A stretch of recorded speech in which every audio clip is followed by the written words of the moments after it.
dapat tayong magluksa, dapat tayong umiyak sa ating mga kasamahan. Dapat po lamang nagawin natin yon. Pero mas mahalaga na gawin natin ay magalit. Magalit tayo sa patuloy na pamamaslang.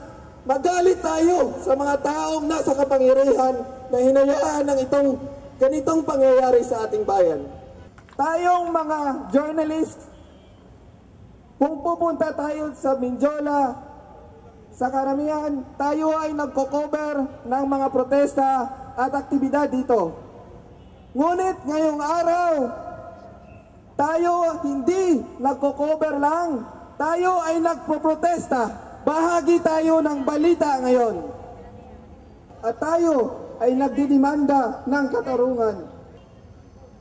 Huwag nating kalimutan na bago pa nangyari ang massacre, na pumaslang sa 31 nating mga kasamahan at marami pang ibang mamamayan. 104 journalists have been murdered since 1986.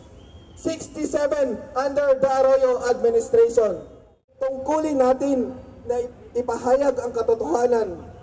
Ngunit may mga panahon gaya ngayon na hindi sapat na nasa likod tayo ng kamera, hindi sapat na bitbit lang natin ang laptop at notebook, kundi dapat magmarcha tayo at makiisa sa sambayanan para idemanda ang katarungan.